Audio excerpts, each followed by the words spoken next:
Before you can start making a branded niche dropshipping store, you have to pick the niche that you want to work with. I'm going to teach you my triple segmentation method for determining a niche that isn't too narrow or too broad. This is also the beginner-friendly way to pick your niche.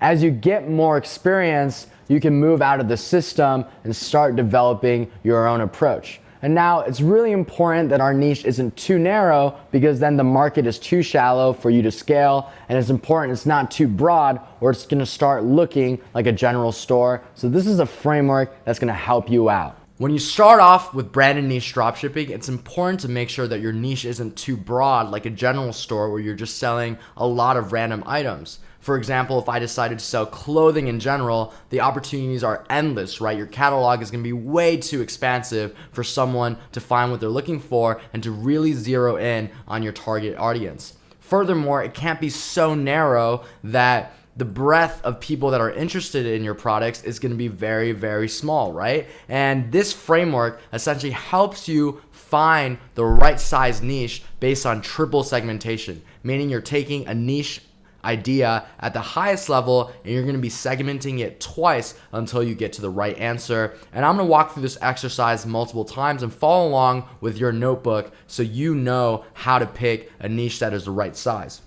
So let's say we want to sell apparel. So taking a look at this box right here, I'm going to write in apparel, right?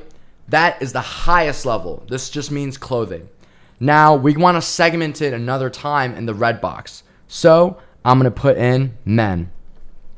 We are segmenting based on gender, meaning now the scope goes from all clothing in the universe to now all men's clothing universe. See how we segmented in one time. And now I'm going to do another one. So out of all men's clothing, I want to focus on prep. So this has been triple segmented. So now the niche that we've come up with using this exercise is men's prep apparel. And now this is a very, very healthy size for a niche. It's not too broad like all clothing in general, and it's not too niche because if I segmented another layer, let's say I said men's prep apparel that is only for summertime, again, that kind of alienates a lot of audiences right now, right? Now the store is only viable in the summer and only viable for people that like preppy summer clothes for men. So we're gonna go through this exercise another time. I'm gonna put the top category as technology. Super broad, super generic. Technology can mean anything that runs on electricity, right?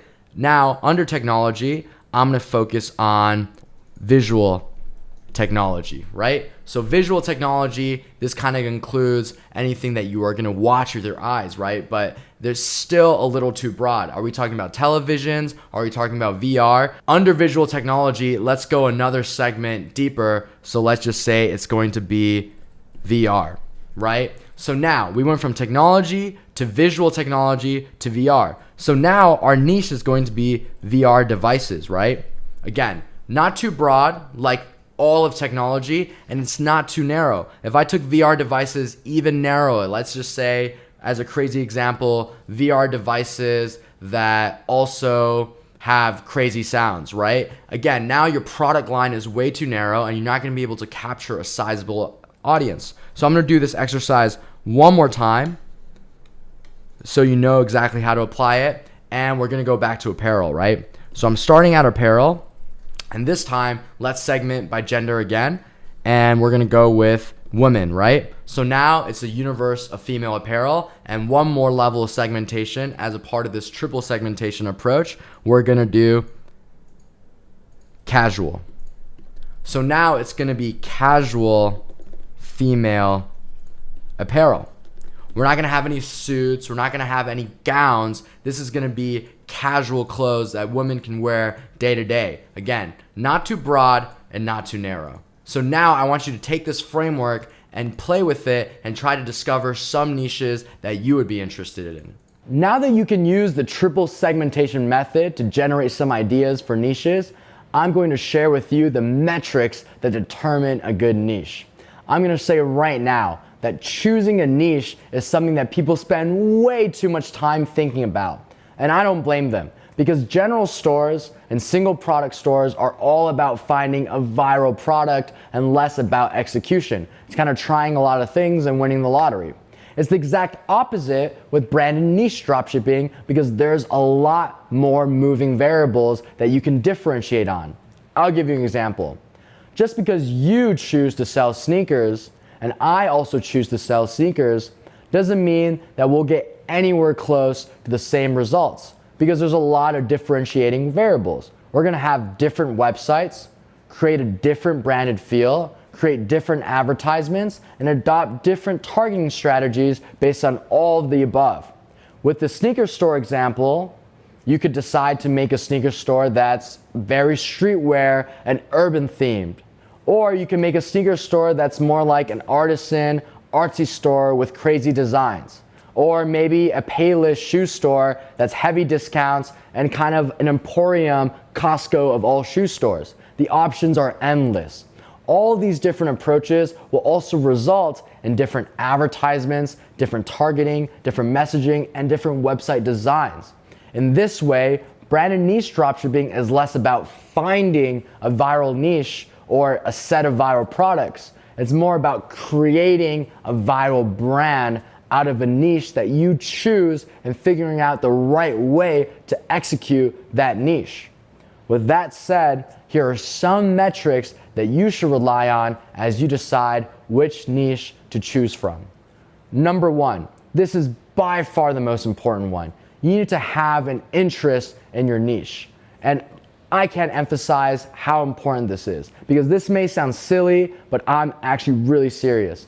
Making your first profitable dropshipping business is gonna be tough work.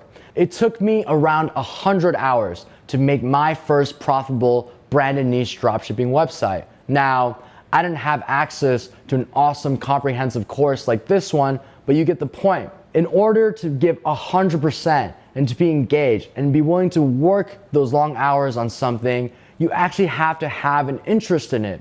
This should feel exciting because you're about to make your own brand in something that you care about. That's the most important thing in picking a niche. Number two, you need to make sure that AliExpress has suitable products for your niche. This is an obvious criteria, so before you rack your brains too hard on the niche you want to use, I'd browse around AliExpress and make sure that it's an actual possibility. Number three, the products that you choose to sell on your store have to be competitively priced compared to major brands. I'm gonna give you guys a golden rule on how I price products. I like to achieve at least a 60% gross margin on products that I sell. Don't worry, we'll talk about margins, pricing strategies, and other things more in depth in later lessons. The reason for needing at least a 60% gross margin is that it gives you room for advertising costs, customer support costs, and more. How do you achieve this margin? You'll use my golden ratio of 2.5. This means that as you're looking for products on AliExpress for inspiration for your niche, you should take the AliExpress price plus the shipping costs and multiply that number by 2.5 times and compare it to the price of major brands. The price that you plan to sell the product at must be lower than that of major brand, or else who is going to buy from your business? A brand they've never heard of over an established one, right? It's common sense. For example, if you're selling a baseball cap and the price on AliExpress plus shipping is $20, this means you have to sell the baseball cap for $50 or more to achieve a 60% gross margin.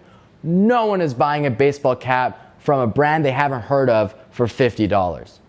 The final criteria for picking your niche is that you need to develop an understanding for the niche, or at least have some sort of initial understanding, whether it's achieved through research or your own experience. This is why I always recommend for someone's first niche to be something that they're passionate about. If you don't know the first thing about female handbags, I wouldn't choose this as your niche. This was one of my first major mistakes in dropshipping. I did a lot of analysis here and there, read business articles all over, did this framework and that framework, and finally decided female handbags were a great niche. too bad. I didn't know what I was doing at all, and no matter what analysis I ran, it was destined to fail, and I lost a bunch of money because I had no idea about female handbags or how to reach female customers the right way. So here you go. You've got the information you need to pick a niche. So I want you now to take a deep breath, think through everything you've just learned in the previous lessons, and think about which niche you'd be interested in pursuing.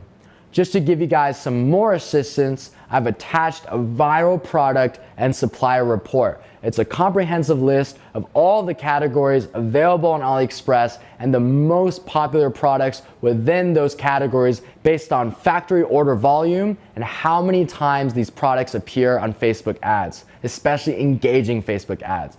I've also included a list of suppliers in each category that have done the most volume with dropshippers. I'll send you an updated report every new month for inspiration. All right, so enough chit chat. It's time for you to start picking a niche because we're gonna start sourcing products in the next lesson. Remember, there is no such thing as a viral niche. It's you, the e-commerce entrepreneur, that turns a niche into a viral one.